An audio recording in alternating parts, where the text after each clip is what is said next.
संतानों के रूप में मेरे निज आत्मा। संपूर्ण विश्व में दो प्रकार की विचारधाराएं हैं, चाहे वो पश्चिम में हो या वो पूर्व में हो। इसके बाहर कोई विचारधारा नहीं। एक विचारधारा योग की है और दूसरी विचारधारा सांख्य की है। योग का अर्थ है संकल्प की साधना, ऐसे पुरुषार्थ की साधना, अहर्निश प्रकृति से योद्धा के भांति लड़ने की क्षमता, एक ऐसा महान संकल्प कि शरीर मिट जाए तो कोई गम नहीं, ये धन जाए तो कोई चिंता नहीं, समाज रूठ जाए तो कोई भय नहीं, लेकिन उस परम सत्य को पाऊंगा, उसके लिए सब कुछ दांव पर लगाऊंगा। पूरे विश्व की संपदा जाती हो तो भी उसके लिए 1% भी खोने की भूल नहीं करूंगा। ऐसा संकल्प, ऐसी उमड़ती हुई प्राणपन से ऊर्जा जिसके मन में हो कि अंतिम श्वास तक दांव पर लगा दूंगा, वह योग के लिए उपयुक्त है। वह संकल्प योग के लिए श्रेष्ठतम साधक है। और संकल्प जब सही दिशा में हो और संकल्प के साथ आपकी संपूर्ण शक्ति, मन और इंद्रियां और बुद्धि सब एकजुट हो जाएं, बीच में एक भी किसी प्रकार की भी इंद्रिय या मन, कोई भी शक्ति 1% भी संदेह ना करती हो, विरुद्ध न जाती हो, उस अवस्था में महान शक्ति के स्रोत बन जाते हैं।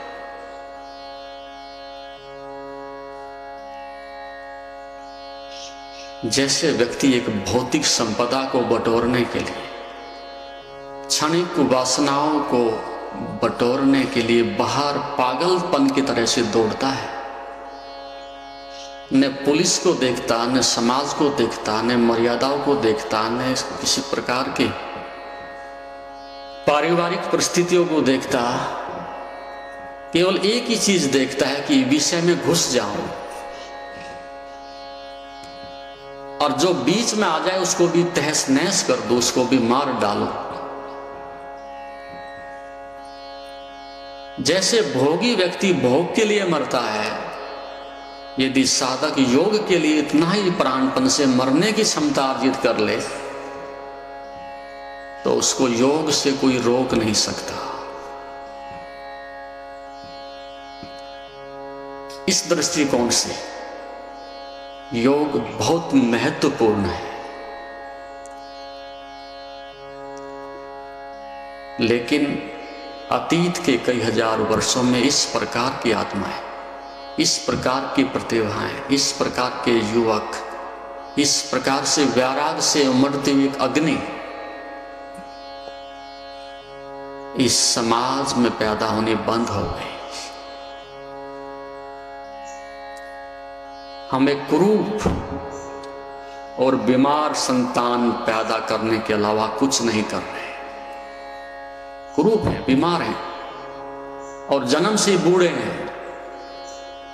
साहस नहीं, धैर्य नहीं, प्रतिभा नहीं, तेज नहीं, बल नहीं, वीर्य नहीं, चले भी कारतूस है।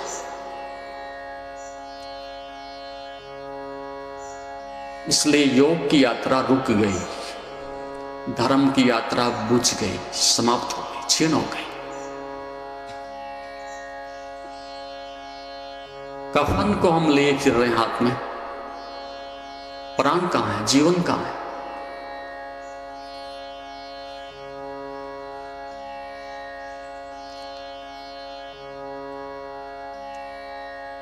तो लंबे समय से अध्यात्म के लिए जो उपजाऊ भूमि थी वो बंजर हो गई है। युवक नहीं मिलता, ध्यान की बात करने वाला युवक नहीं मिलता, बस धन की बात करता है, पद की करता है, भोगों की बात करता है, सुविधाओं की बात करता है।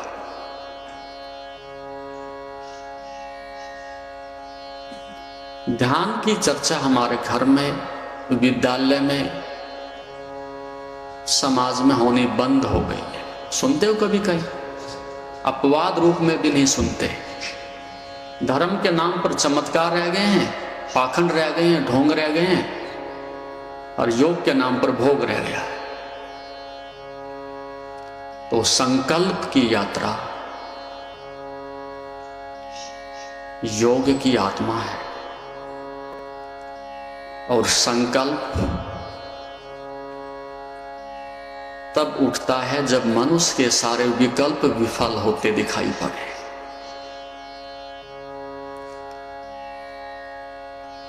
कोई विकल्प नहीं बचा मेरे पास, तो व्यक्ति उस संकल्प को जगाता है और अपनी आंख की रोशनी को, अपनी खोई शक्ति को प्राप्त करने के लिए दौड़ता है। ऐसा हुआ, दुर्भाग्य से बूढ़ा व्यक्ति घर में सुबह उठा तो आंखें थोड़ी कमजोर हो गई थी, थोड़ी सी भ्रांति हुई और फर्नीचर के साथ में उसकी टांगे टकरा गई।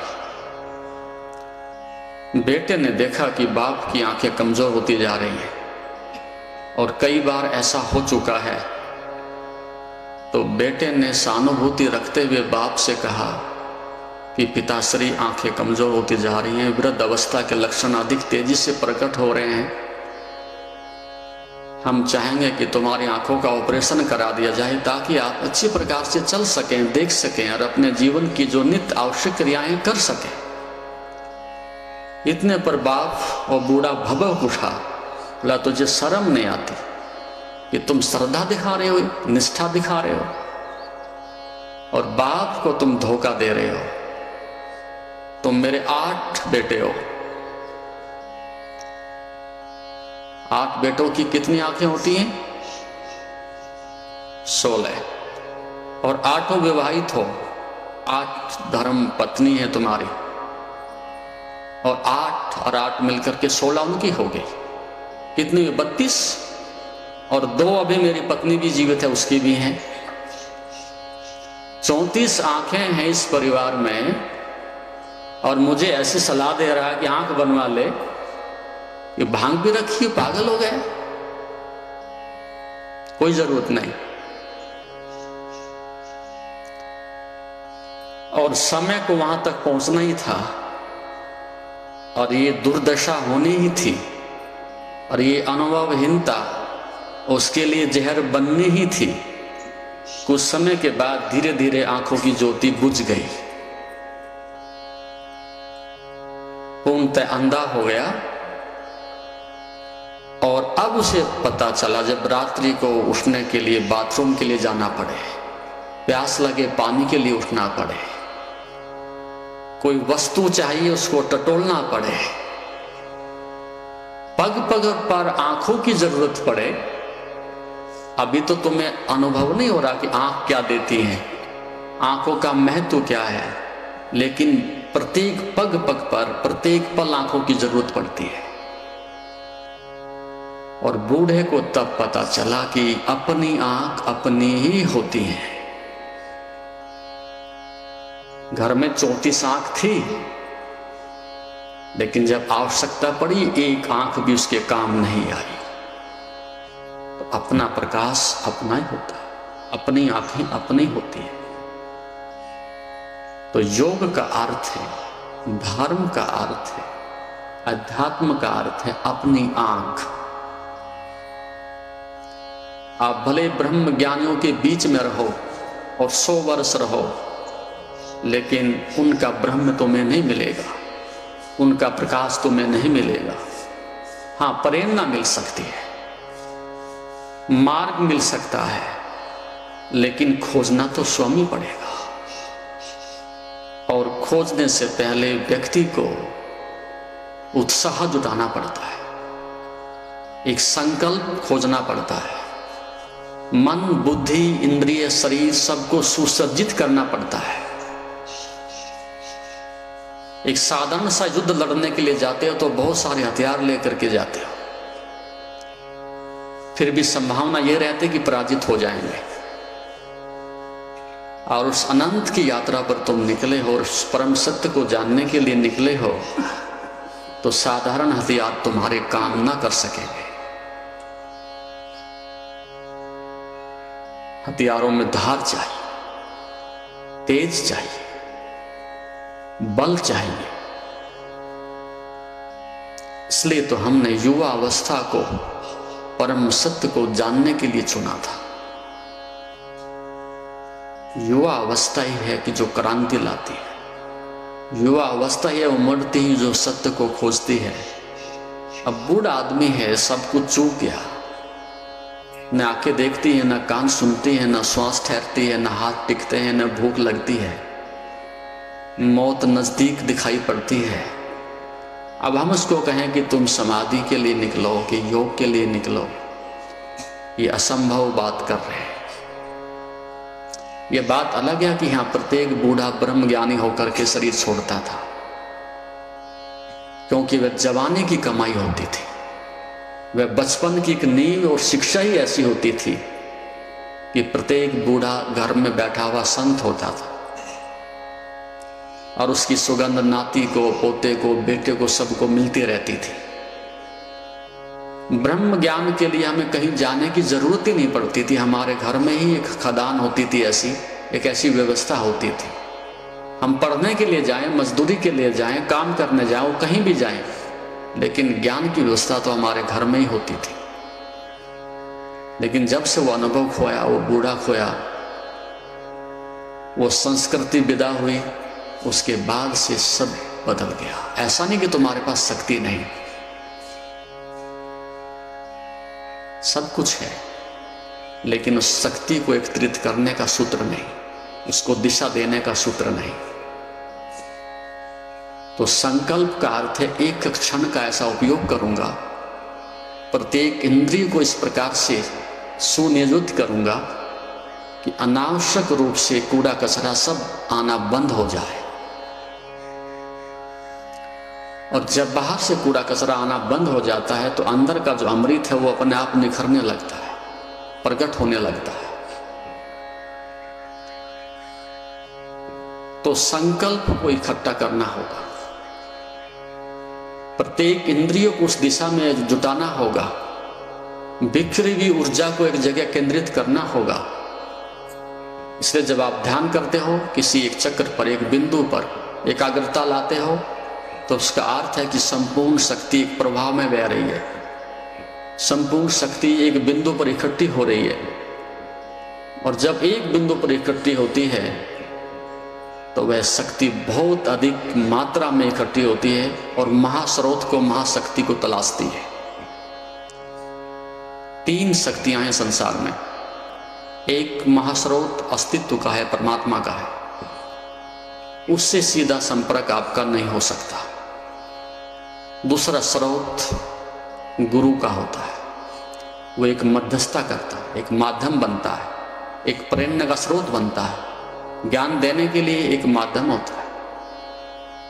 और शिष्य को थोड़ा विश्वास जगता है, थोड़ी श्रद्धा जगती है, आस्था जगती है कि गुरु की आंख में कुछ चमक है, कुछ तेज है, आचरण है, और वही उसकी कसौटी है, वही उसकी प्रेरणा का स्रोत है, और वहीं से शिष्य के अंदर आग लगती है। तो युवक का संकल्प हो गया, क्योंकि इससे पहले कि युवक का संकल्प जगता, उसे संकल्प मिलता, उसे उपजाऊ भूमि मिलती, इस समाज से गुरु खो गया है। पिछले 3000 वर्षों से लगभग हमारे पास गुरु नहीं है। गुरुडम है, ढोंग है, पाखंड है, शोषण है, अनुभवहीन लोग हैं, मदारी हैं, बाजारी हैं, व्यवसायी हैं।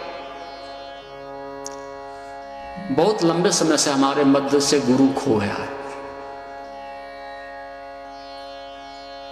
जिसको हम दर्पण की तरह से देख सके। जिसके आचरण पर हम भरोसा कर सकें, जिसका हम हाथ पकड़ सकें।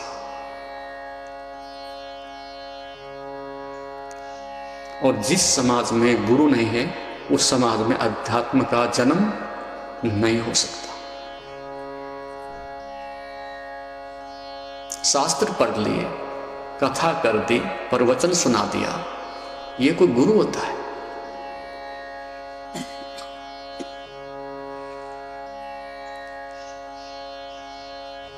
गुरु शास्त्र से दूर होता है, उसका जीवन स्वयं एक शास्त्र होता है। और लंबे समय तक शिष्य गुरु के पास रहने का एक ही अर्थ था, वो शास्त्र नहीं पढ़ाता था और गुरु उपदेश नहीं देता था। एक ही बात के लिए शिष्य को नजदीक रखता था कि मुझे देखना, सुनना,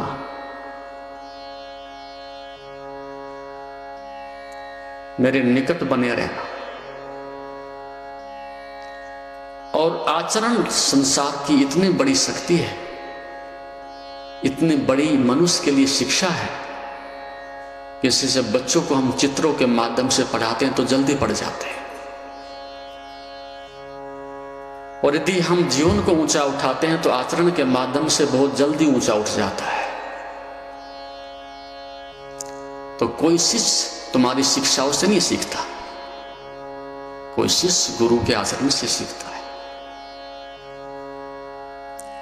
उसे संदेह करने का मौका मिलता है, अश्रद्धा करने का मौका मिलता है, नाराज होने का मौका मिलता है, प्रेम करने का मौका मिलता है,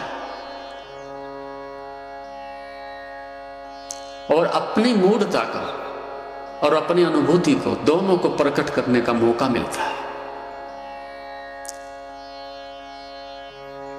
और यह बात सदैव याद रखना, प्रकृति के नियम है, नियति के नियम है। जहां प्रेम होगा वहां थोड़ी घृणा भी होगी, उसके अलावा प्रेम हो ही नहीं सकता। जब आप बढ़ोगे प्रेम के साथ साथ थोड़ी घृणा भी आएगी, लेकिन उसकी परवाह नहीं करना। थोड़ा क्रोध भी आएगा, थोड़ा अहंकार भी आएगा, थोड़ा लोभ भी जगेगा। अकेला प्रेम ही नहीं होगा। और यही भूल हम परिवार में करते हैं, यही भूल हम अध्यात्म में करते हैं। जब पति और पत्नी साथ रहते हैं तो 24 घंटे वहां प्रेम नहीं हो सकता। जिसको हम प्रेम करते हैं कहीं ना कहीं किसी कोने में घृणा भी होगी, उसके बिना अस्तित्व नहीं हो सकता प्रेम का। लेकिन उसकी परवाह मत करना कि घृणा हुई, उसको एक नियम मान करके चलना। केवल प्रेम की फिक्र करना, प्रेम बढ़ाएंगे। सुबह झगड़ा हो गया, सायंकाल लौटते लौटते ठीक भी हो जाएगा। 24 घंटे में फिर लौट आएंगे, फिर प्रेम की आहुति डालेंगे, फिर प्रेम को बढ़ाएंगे। फिर बीच में व्यवधान आ जाएगा, फिर थोड़ा सा झगड़ा हो जाएगा, फिर प्रेम को बढ़ाएंगे। ऐसा करते करते जो नकारात्मक है, जो घृणा है, जो ईर्ष्या है, वो तो कम होती चली जाएगी, और दूसरा जो पक्ष है प्रेम का, वो बढ़ता चला जाएगा। और श्रेष्ठ की एक ही श्रेष्ठता है कि वो निकृष्ट को अपने गर्भ में समाहित कर सकता है।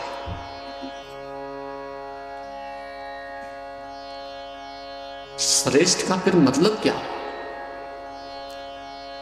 निकृष्ट की निकृष्टता यही है कि वो श्रेष्ठ को अपने अंदर नहीं पचा सकता। दुष्ट की दुष्टता ही यही है कि वो श्रेष्ठ का आदर नहीं कर सकता।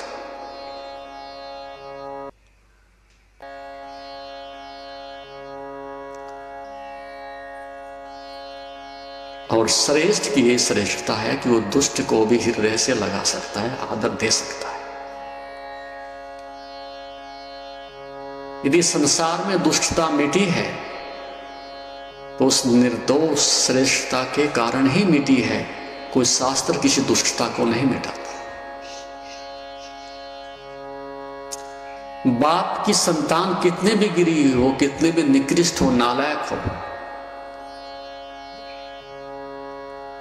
फिर भी बाप का चाहे अंधा प्रेम हो चाहे अनुराग हो, उसे क्षमा करता है, अंतिम समय तक करता है। और जब बाप अपने बेटे को इस स्थिति में क्षमा कर सकता है, तो सत्पुरुष, एक महापुरुष जिसके लिए सारी सृष्टि उसकी अपनी ही होती है, उसको क्षमा करने के लिए कोई कठिनाई नहीं होती। ऐसे बहुत सारे उदाहरण इस संसार में हैं। महर्षि का उदाहरण आता, जिसने जहर दिया उसको क्षमा कर दिया, जाओ। ये श्रेष्ठता है। हम प्राण दे लेते, सजा करवा देते, मुकदमा कर देते, लेकिन नहीं। और क्षमा जो अपने को नहीं कर सकता, वो दूसरे को कैसे करेगा? तुम्हारे अंदर क्रोध उठेगा तो क्या लड़ोगे उसके साथ? फिर तो तुम्हारी हत्या हो जाए। काम उठेगा तो क्या लड़ोगे उसके साथ? उसे आप बच्चे की भांति प्रेम दोगे, उसे आप सहानुभूति दोगे, उसे आप अपनी संगति दोगे, आप उसे अपनी श्रेष्ठता दोगे, और आपकी श्रेष्ठता उसको मिटा सकती है। आपका प्रेम उस क्रोध को हटा सकता है। लेकिन क्रोध पर फिर तुम पुनः क्रोधित हो जाओ तो तुम क्रोध को ही बल दे रहे हो, तुम क्रोध को ही प्रजनन चिन्ह बना रहे हो, तो फिर क्रोध कब समाप्त होगा? क्रोध को तो समाप्त करने का एक ही तरीका है, उसे तुम स्वीकार कर लो कि तुम आ गए हो, स्वीकार कर लेता हूं, और मेरे ऊपर कृपा करो कि तुम वापस लौट जाओ, तो तुम्हारा धन्यवाद करूंगा। तो उसके लिए हमें, जैसे बीमार हो जाए शरीर तो कोई ना कोई गोली, उपचार, दवाई देनी पड़ती। तो क्रोध का फिर उपचार क्या है कि तुम उसका एक एंटीडोट ढूंढ लो, उसका तुम उपचार करने का एक दूसरा ध्रुव ढूंढ लो, उसके पैरेलल विपरीत अधिक मात्रा में प्रेम पैदा करने लगो, क्षमा का भाव पैदा करने लगो, करुणा का भाव पैदा करने लगो। जुट जाओ। जिस दिन तुम्हें आंख बंद करके दिखाई पड़े कि गुफा में अंदर शत्रु घुस गया, तो सुरक्षा सैनिक बढ़ाने पड़ेंगे। तो प्रेम सुरक्षा सैनिक है। बढ़ाऊंगा, बांटूंगा। ध्यान का अर्थ केवल इतना ही है कि अंदर झांक करके तो देख लूं कि शत्रु हैं कि मित्र। कहीं लुटेरे तो नहीं घुस गए। आंख बंद करके टटोलने का अर्थ वहां परमात्मा से कोई मतलब नहीं तुम्हारा कि आंख बंद करते तुम्हें परमात्मा दिखाई पड़ेगा। कोई परमात्मा नहीं बैठा हूं। अपनी दुष्टता को देखने का नाम ध्यान है। थोड़ा कठोर तो लगेगा तुम्हें। अपने उस जहर को, दुष्टता को देखने का नाम ध्यान है। और जिस दिन तुम्हें अपनी नग्नता में अपनी पूरी दुष्टता दिखाई दे जाए कि आंख बंद करने की भी जरूरत नहीं। क्यों करें आंख बंद?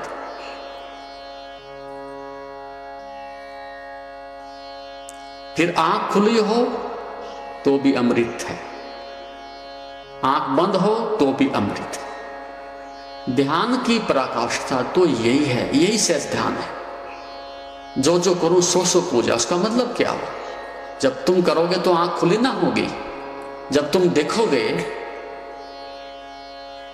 तो तुम्हें पाप ना दिखाई पड़ेगा, लेकिन पाप तुम्हें छुएगा नहीं, क्योंकि तुमने पाप के आने के द्वार ही बंद कर दिए। जो व्यक्ति लंबी बीमारी से जूझ रहा हो और कभी पथ्य ना किया हो, उसे पता चलता है कि बीमारी को जाने में कितना पैसा खर्च हुआ, कितनी पीड़ा हुई। और कोई भूल करके के 1000 बार कहे कि ये खा लो, तो नाम लेकर के भी उल्टी आती है। अब ये बीमारी हम आमंत्रित ना करना चाहेंगे, तो जिस व्यक्ति ने क्रोध की, घृणा की, वासना की पीड़ा को जिया है, जाना है, वो द्वार से घुसने देगा? नहीं, अछूता रह जाएगा और दूसरों पर भभकेगा नहीं। वो उसके पुराने मित्र हैं जो भटक गए हैं, उनके ऊपर करुणा दिखाएगा, उन्हें सताएगा नहीं। और मैं बहुत बड़ा हो गया हूं ऐसा ढोंग भी नहीं दिखाएगा कि मैं पहुंच गया और तुम भटक रहे हो। उन पर भी करुणा दिखाएगा कि तुम मेरे पुराने मित्र हो, मैं भी था वही। उनके हाथ में भी हाथ पकड़ लेगा। तो गुरु का अर्थ यह था कि मैं भी भटका था और आज तुम भटक गए हो तो कोई बुराई नहीं, मार्ग है, तुम भी आ जाओ। भटके हुए को आमंत्रित करने वाले को हम गुरु कहते हैं। गाली देने वाले को गुरु कैसे कहें? निंदा करने वाले को हम गुरु कैसे कहें? सजा देने वाले को हम गुरु कैसे कहेंगे? गुरु का मतलब करुणा है। अब कुछ है जो तुम्हारा भी है और मेरा भी है, साझा है। प्रेम सबका है, सत्य सबका है, मेरी व्यक्तिगत संपदा नहीं है। लेकिन उस खदान तक पहुंचने का मार्ग क्या, उसका पता चल गया। तुम भी आमंत्रित आ जाओ, मैंने खोज लिया है, तुम्हारे लिए भी एक मार्ग बन जाएगा। तो यहां खोजने वालों का आदर था और अब लूटने वालों का आदर है।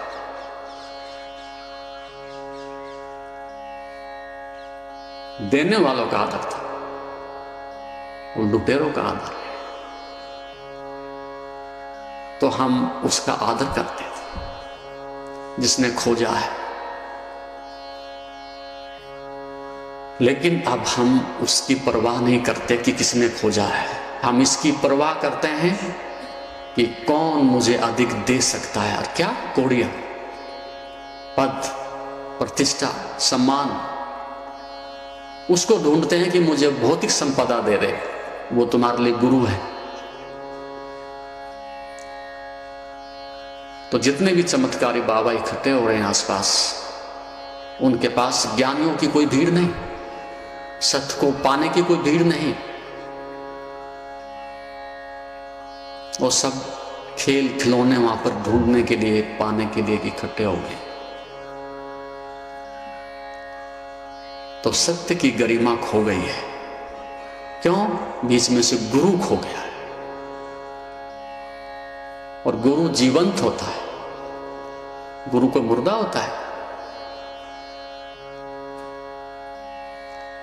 गुरु के साथ रहना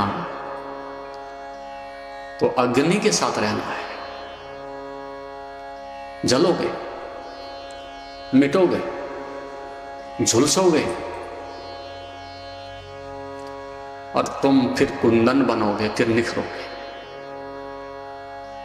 तो गुरु के साथ अतीत में हमने देखा है भीड़ इकट्ठे नहीं हुई, जमावड़े नहीं लगे। क्यों? ऐसा क्या उनमें जहर है? ऐसे कौन से कांटे हैं?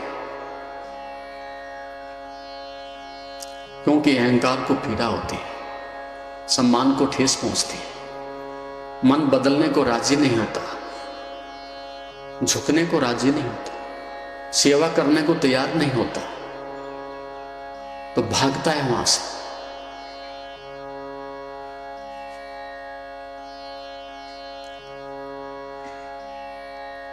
इसलिए बाहर से गुरु बहुत कठोर होता है, कई बार बहुत कठोर होता है,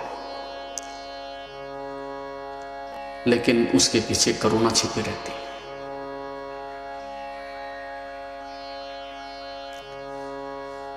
इसलिए लंबे समय से हम गुरु की तलाश में हैं।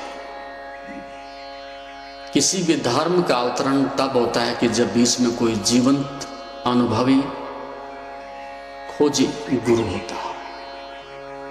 शास्त्र तो हमारे पास हैं, लेकिन शास्त्रों में क्या सत्य रखा है? अब हमारे पास कुछ नहीं बचा, केवल शब्द बच गए, शास्त्र बच गए। और उनको भी हम बाजार में बेच करके तिजोरी भर रहे हैं। दो प्रकार के आदमी हैं, जो मंदिर में बैठा है वो मूर्तियां बेच करके तिजोरी भर रहा है, और जो थोड़ा अपने को बुद्धिमान समझता है, पठित समझता है, शिक्षित समझता है, वो शास्त्र लेकर के उसके नाम पर धन बटोर रहा है।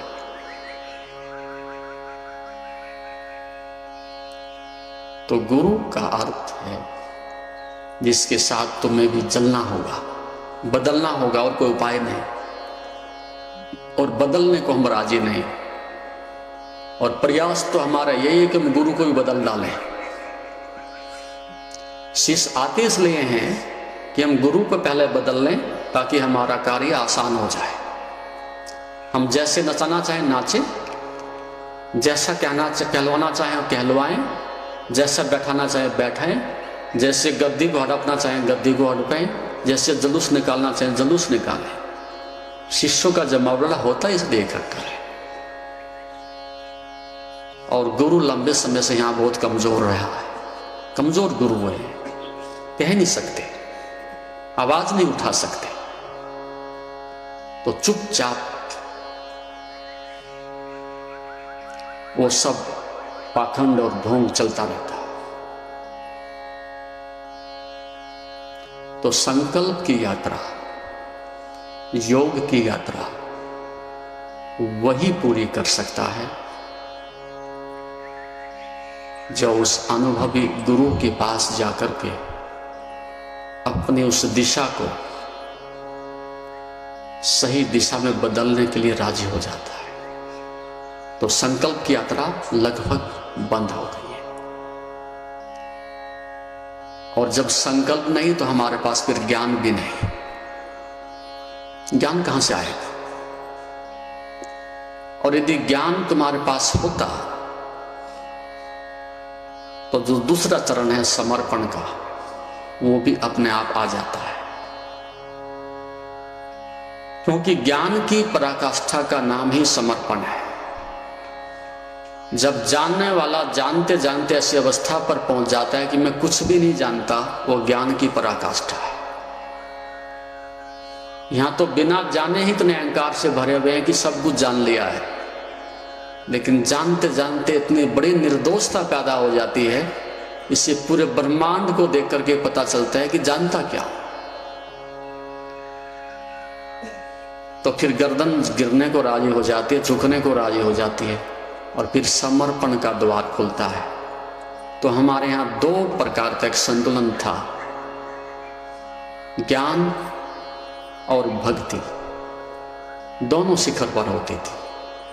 जहां तेज की बात आती है, ज्ञान की बात आती है, तो शिखर पर होते थे। और जहां जीवन में सुगंध की, उत्सव की, नृत्य की बात आती तो वहां हम शिखर पर होते थे। अकेला ज्ञान हो तो मरुस्थल की तरह से हो जाता है, शुष्क है, बैठा है वेदांताचार्य। और अकेली भक्ति हो, वह भी असुरक्षित है। आप ऐसी कल्पना करो, फूल खिले हैं, बगीचा खिला हुआ है, फल लगे हुए हैं, कोई सुरक्षा कवच नहीं है, कोई बाढ़ नहीं, कोई दीवार नहीं, और रास्ते से लोग चलते हैं, सीधे जंगली जानवर घुसते हैं। सायंकाल तक ना एक फल मिलेगा, ना फूल मिलेगा, ना साग मिलेगा, ना सब्जी मिलेगी, कुछ नहीं मिलेगा। तो भक्ति, अकेली भक्ति भी नीरस है, असुरक्षित है। भक्ति को भी सुरक्षा कवच चाहिए, वो ज्ञान था। भक्ति के साथ ज्ञान जुड़ जाए तो परम सुंदर हो जाती है, फिर शोषण ना हो सकेगा। जिसको हम भक्ति कहते हैं, उस भक्ति में क्या है? पूरा शोषण है, रास रस रही है, कृष्ण की लीला रच रही है, अब उसकी लीला रच रही है, शोषण होता है। तो स्त्री के पास तेज भी हो, बल भी हो, विवेक भी हो, तो फिर दोनों मिलकर के एक समग्रता बनते हैं। दोनों मिलकर के एक उस संबोधि को प्राप्त करने के साधन बनते हैं। लेकिन यहां की स्त्री के पास विवेक नहीं, समझ नहीं, लड़ने की क्षमता नहीं, इनकार करने की क्षमता नहीं,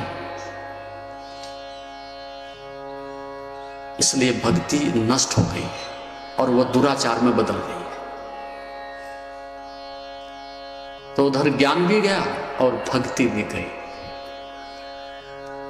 लेकिन अतीत में जब कभी दोनों चीजें थी, गार्गी, मैत्री, इस प्रकार की हमारे पास जो विदुषियां थी, उनके पास प्रज्ञा भी थी और भक्ति भी थी, लेकिन अब वो संतुलन समाज से जा चुका है।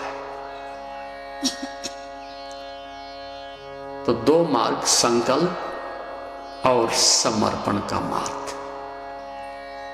दोनों में से जो आपके लिए उपयुक्त हो वो गुरु जानता है, उस पर चलें और आप पहुंचे तो मंजिल मिलती है।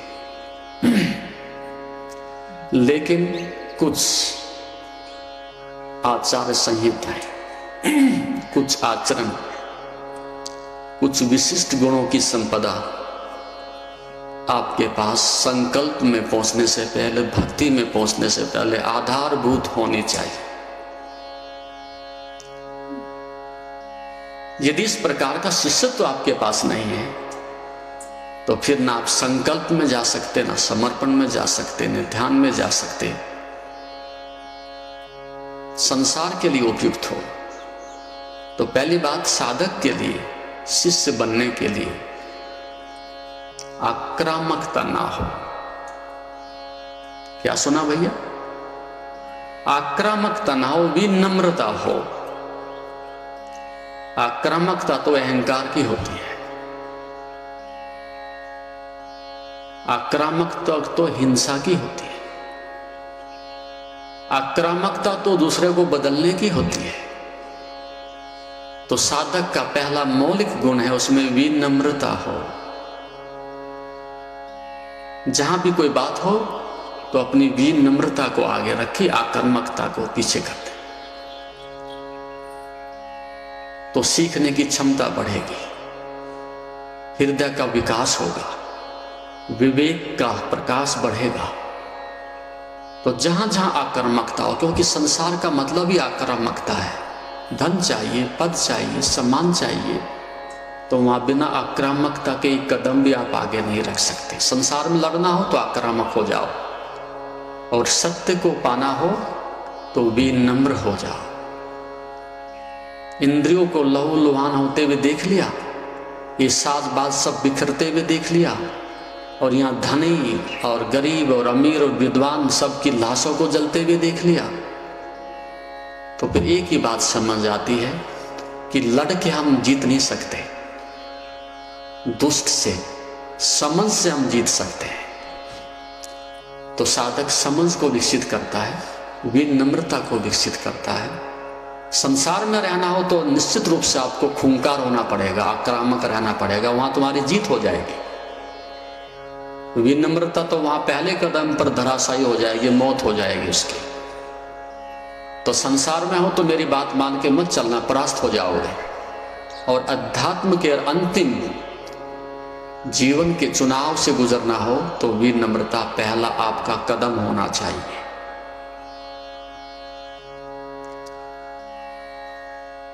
दूसरी बात, चंचल ना हो। पहले विनम्र हो, दूसरी बात चंचल ना हो।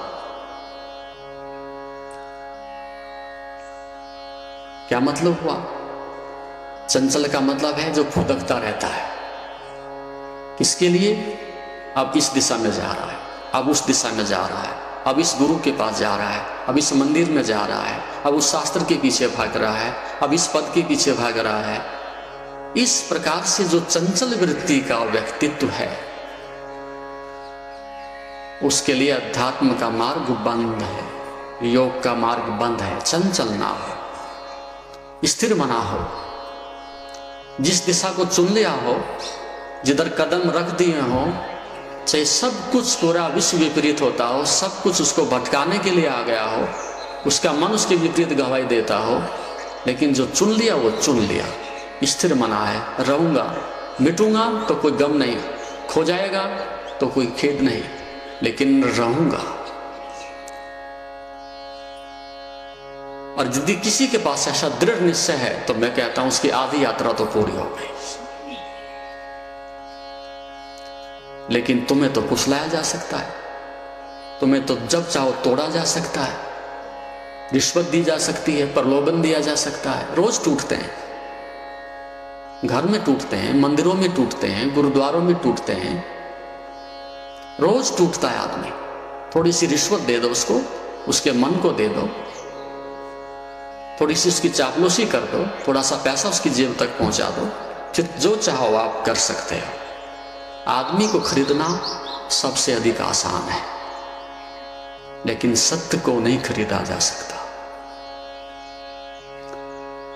कभी अपनी परीक्षा करके देखो, तुम खड़े कहाँ हो और तुम्हारे चेहरे हैं कहाँ और तुम्हारी सत्ता है कहाँ। तुम सब खरीदे गए लोग हो, तुम्हें सबने खरीदा हुआ है, सब किसी न किसी रूप से किसी न किसी के गुलाम हो, खरीदे गए हो।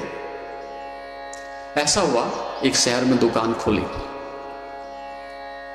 किसकी? अच्छी स्त्रियों की। जिसको अच्छी स्त्री चाहिए उसकी एक दुकान खुल गई शहर।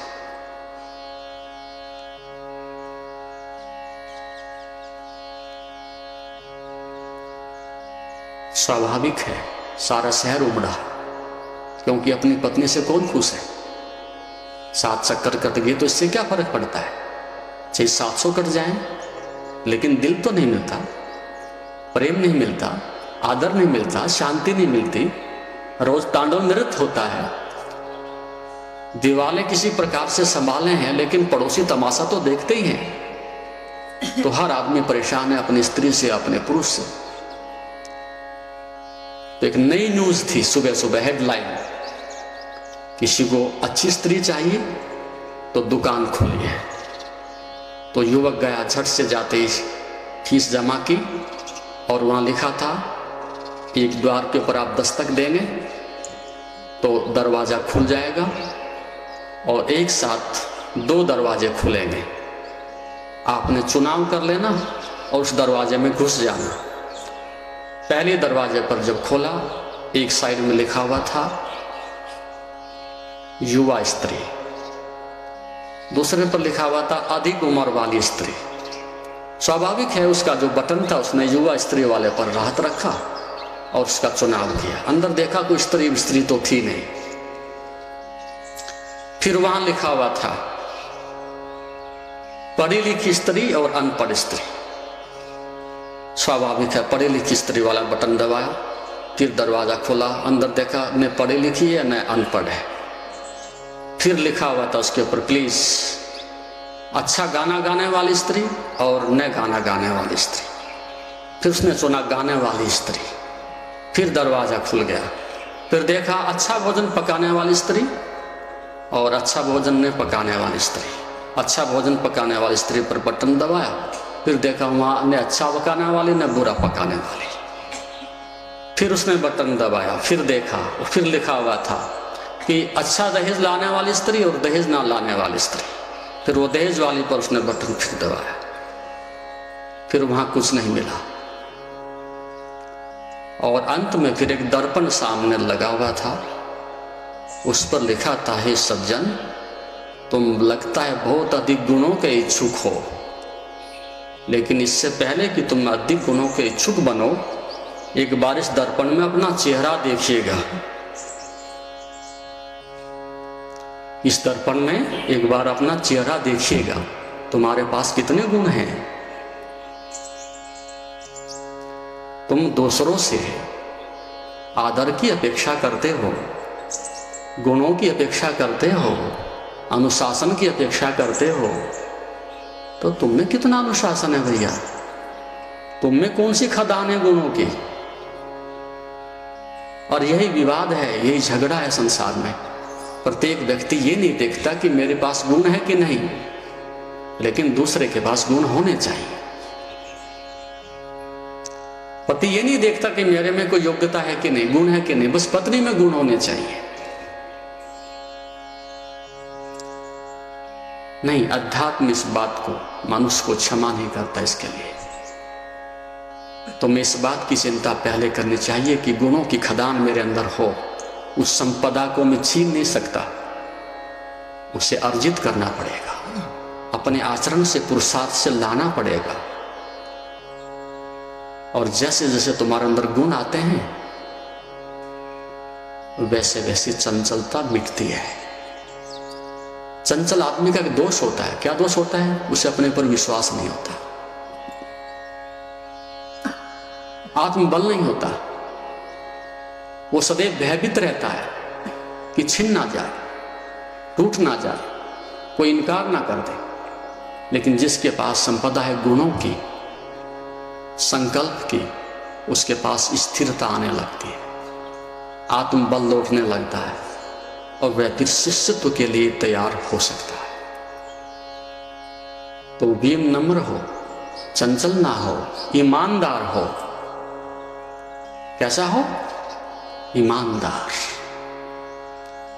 आप में से कितने लोग ईमानदार होंगे? सही बताओ अपने अंतःकरण से। ईमानदार आदमी होना सही अर्थों में और कसौटी पर ईमानदारी को खरा उतरना कोई आसान बात नहीं है। चरित्र की ईमानदारी हो, फेल हो जाओगे। तुम्हें स्वतंत्रता दे दी जाए, एक युक्ति तुम्हें दे दी जाए, तुम रुकोगे? तुम समझोगे? अपने विवेक से तुम नहीं कह सकोगे? वासना पकड़ेगी तो ईमानदारी कहां से लाओगे? एक आदमी कहता है अधिकारी हूं, बहुत बड़ा अधिकारी हूं, बहुत ईमानदार हूं, IAS हूं, रिश्वत नहीं लेता। आप उसको थोड़ा सा कसौटी पर कसिए तो सही। उसको थोड़ा सा पायदान तक खींचने के लिए थोड़ा प्रयास करेगा तो सही। 1 लाख रुपए दो तो मना कर देगा, 1 करोड़ दो तो मना कर देगा। आप कहो कि 10 करोड़ देता हूं, 99% कहेगा रख जाओ यार, सस्पेंड भी हो जाएंगे, कोई बुराई नहीं है, 10 करोड़ से जिंदगी आराम से चलेगी। बेईमान थे पहले से, लेकिन उसको बेईमानी को वहां तक लाने के लिए, खरीदने के लिए उतनी बोली चाहिए थी। एक भी गुण तुम में ऐसा हो तो बता दीजिएगा कि जो उस दुर्गुण में ना बदला जा सके। चाहे वो भोजन का है, चाहे धन का है, चाहे चरित्र का है, कोई भी एक गुण आप देख लीजिएगा तुम्हारे अंदर टटोल करके कि तुम्हें नीचे ना घसीटा जा सके।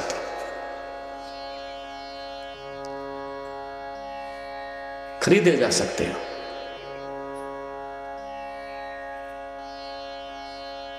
और योग ये कहता है, बहुत सीधी बात कहता है, सरल बात कहता है, एक गुण भी तुम ग्रहण कर लो,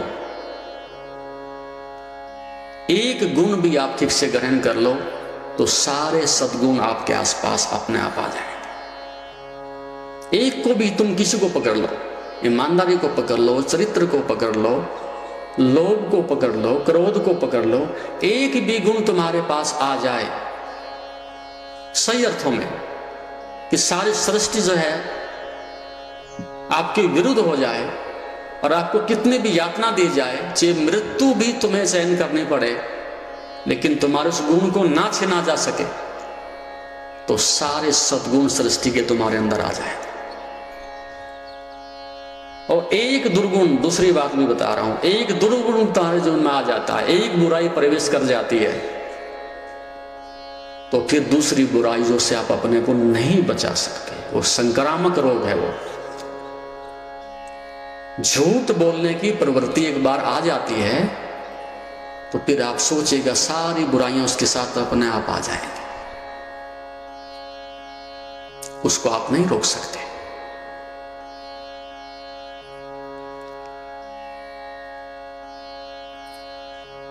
तो क्या हो? ईमानदार हो,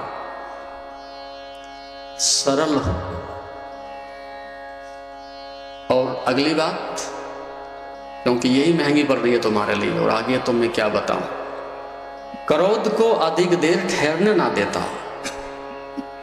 एक नाम लिया क्रोध का, कोई भी बुराई हो उसको अधिक देर ठहरने ना देता, क्योंकि ये बात तो पता है ऋषि को, ये बात तो पता है गुरु को, ये बुराई तो आएगी, 24 घंटे आती है और द्वार पर ही खड़ी रहती है और अवसर ही तलाशती रहती है। लेकिन एक शर्त लगा दी, आ जाए कोई बात नहीं, क्योंकि इतनी बड़ी प्रज्ञा हो कि तुम रोक सको तो फिर तो समाधि लग गई, आ गई तो एक काम तो करो, ज्यादा देर मत ठहरने देना। वो मेहमान तो रहे, मेजबान ना बने। अतिथि की तरह से आ जाए, लेकिन मालिक बन के डेरा ना जमाए। इतना तो कर ही सकते हो। तो दिन में 1000 बार आएगी वो, लेकिन आप एक ही ध्यान रखना कि तत्क्षण उलिस दूंगा बाहर। और ये जो योग की विधियां बताई आपको 5 दिन तक, श्वास की क्रिया बताई है, विवेक की बताई है, विश्लेषण की बताई है, श्वास को बाहर छोड़ने वाली बताई है, वो सारी तात्कालिक विधियां इसी काम आएंगी। जब भी लगे कि पकड़ क्या करो, तो तत्क्षण सोचो कि आपके पेट में कुछ जहर इकट्ठा हो रहा है, आपके हृदय के आसपास कुछ नकारात्मक तरंगे इकट्ठी होने जा रही हैं। तो जैसे आदमी को एसिडिटी हो जाए और वो वोमिट कर देता है, उस समय के लिए राहत मिलती है, तो फिर वोमिट करनी पड़ेगी आपको। 10-20 गहरी श्वास बाहर छोड़ो और लो। और ये नहीं हो सकता है तो जैसे उद्गीत है, ओंकार है, 10-20 बार उसको गुनगुनाओ अच्छी प्रकार से। किसी पेड़ के नीचे खड़े होकर के, कमरे में जाकर के, बाथरूम में घुस जाओ और गुनगुनाओ उसको। और यदि आवाज करने में किसी पड़ोसी को परेशानी है तो नीचे से मूलाधार को खींचो, संकुचन करो नाभि का, और बाहर एक्सहेल करो 10 बार। और आप पाएंगे कि हत्या होगी क्रोध की। डेड बॉडी पड़ी होगी आपके सामने, ले जाओ उठा के। दिन में जब चाहो तभी ऑपरेशन कर सकते हो। इससे सुंदर धर्म कहां होगा, इससे सुंदर टेक्नोलॉजी कहां होगी। लोग कहते हैं बड़ा लेंथी प्रोसीजर है और योग का, इतने दिन ध्यान करेंगे। जब चाहो व्यक्ति, मेरे सामने कोई क्रोध करके दिखाए अभी, और लेबोरेटरी कल अभी बदल के दिखाएंगे हम उस आदमी को, कोरोना में ना बदल जाए तो। इससे अधिक अचीवमेंट क्या हो सकती है। और लेकिन किसी को किसी का शिकारी बनना है तो उसके लिए क्या किया जा सकता है। तो अधिक देर क्रोध को मत ठहरने देना। और अगली बात, अपने अप्रिय मित्र की भी पीठ पीछे बुराई मत करना। क्या सुनते हो भैया, अप्रिय मित्र की भी, मित्र की बात तो बहुत दूर रह गई। हालांकि कोई मित्र किसी का होता नहीं इतना कि बुराई ना करता हो, लेकिन अप्रिय मित्र की भी पीठ पीछे बुराई ना करता हो, निंदा ना करता। बहुत कठिन बात दिखाई पड़ती है, क्योंकि तुम्हारा तो निंदा ही भोजन है। 24 घंटे नकारात्मकता बहती रहती है, दोष और शूल ही दिखाई पड़ते हैं।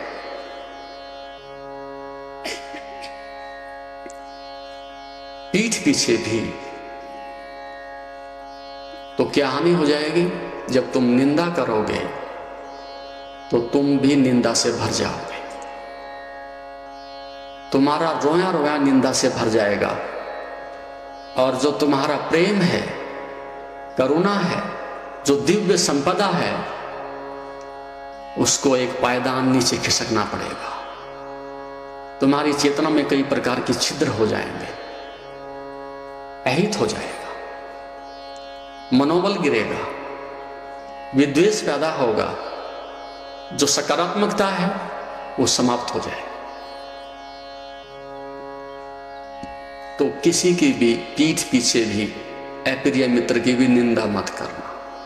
हित चाहते हो सामने कहो, सहानुभूति पूर्वक कहो, अकेले बैठा करके कहो कि मित्र मैं चाहता हूं कि ये दुर्गुण चला जाए और मैं तुम्हारी मदद करूंगा, तो संसार से आज ही बुराई मिट जाए।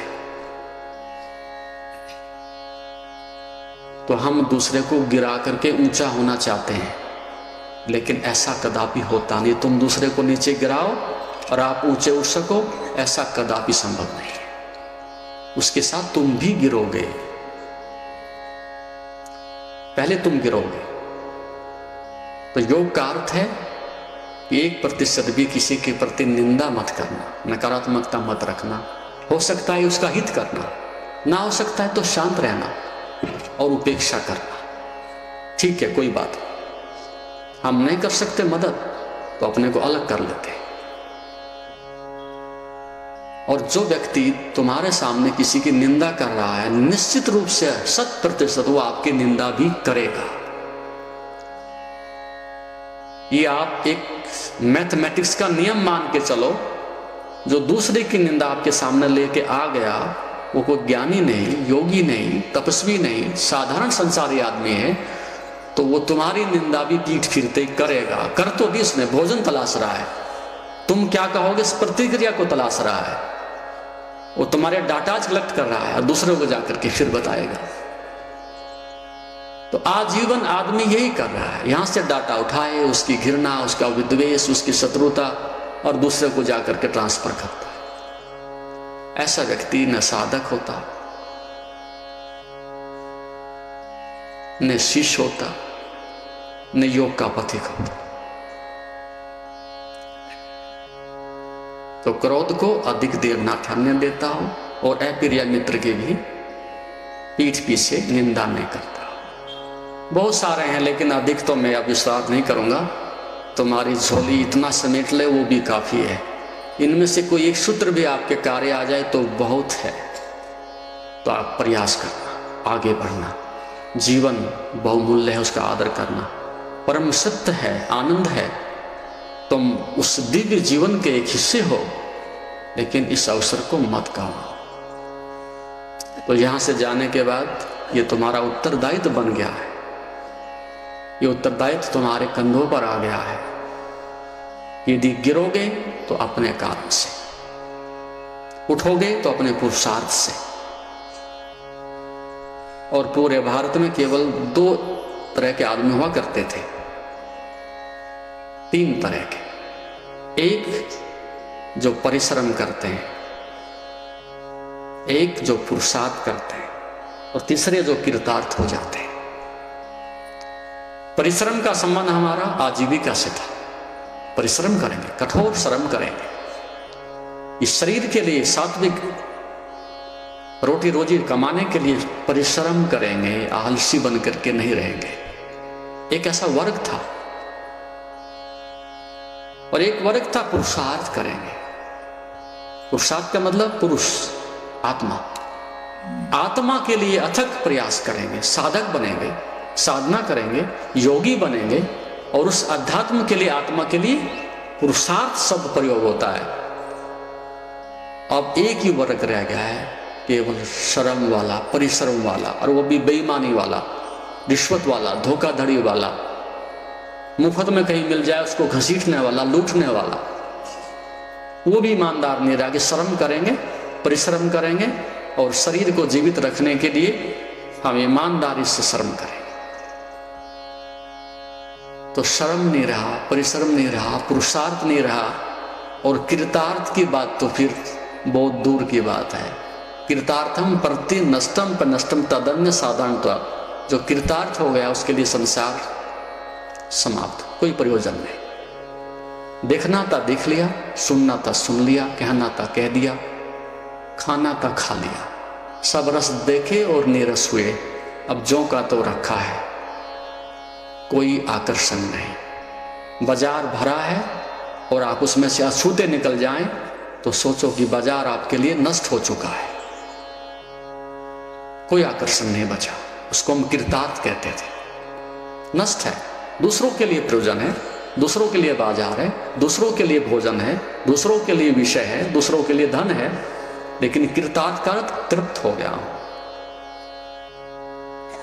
तो योग कहता है तेन ज्ञान फलम प्राप्तम योगाभ्यास फलम च तृप्तः स्वचिंद्रियो नित्यम एकाकी रमते तुया।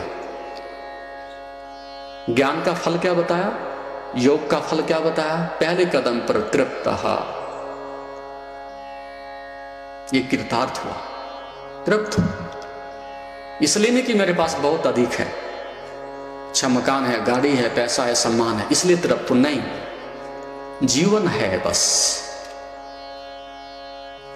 प्रभु का दिया हुआ बोध है, प्रज्ञा है, ज्ञान है, इस कारण से तृप्त हूं। बाकी बाहर से कौन तृप्त हुआ है? जो पाने जैसा था वो पा लिया है, अब संतोष प्राप्त हो गया है, इंद्रियां बुझ गई हैं, मन बुझ गया है, शांत हो गया है, तो तो तृप्त हो गया। और यदि मन ही तुम्हारा तृप्त नहीं हुआ, शांत नहीं हुआ, तो फिर क्या मतलब हुआ?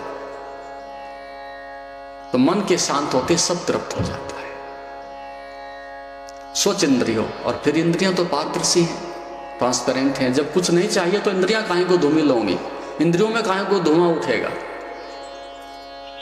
इंद्रियों में तो इच्छाओं के कारण से धुआं उठता है। जब इच्छा ही तो इंद्रियों में क्या धुआं उठेगा? वो तो पारदर्शी है।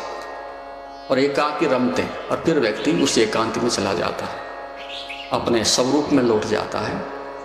उसको हम एकाकी कहते हैं। तो ये ज्ञान का फल है, योग का फल है। अब समय समापन की ओर है और आपके पास उत्तरदायित्व का बोझ काफी बढ़ चुका है। अब आप वर्ष भर अहरनिश पुरुषार्थ करोगे, प्रयास करोगे, ईमानदारी से करोगे, तो निश्चित रूप से आप कई गुने होकर के लौटोगे।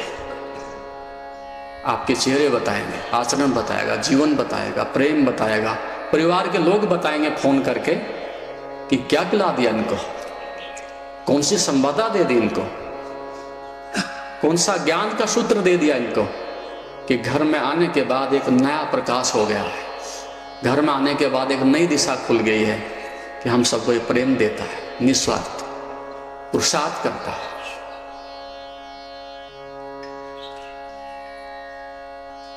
तो यहां से जाने के बाद ये सुगंध आनी चाहिए आपके पति को, पत्नी को, बेटे को, मित्रों को पता चलना चाहिए कि ये किसी फूलों की ऐसी घाटी से निकल करके आए हैं, इनके वस्त्रों में से अभी भी सुगंध आ रही है।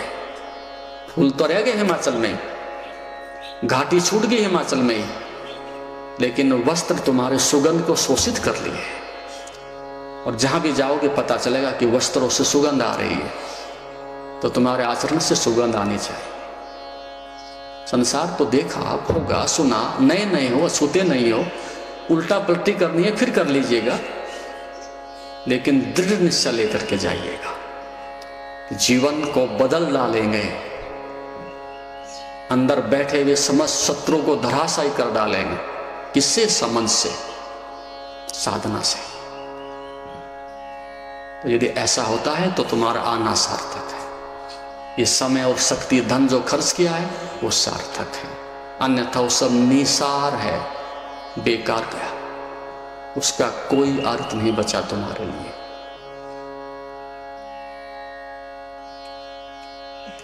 ओम शांति। जैसा कि आप जानते हैं, शरीर को स्वस्थ और मन को शांत बनाने के लिए योग ही एकमात्र साधन है। जीवन को योगमय बनाने के लिए व योग दर्शन के मर्म को आत्मसात करने हेतु गुरुदेव के आशीर्वचनों को श्रवण करें।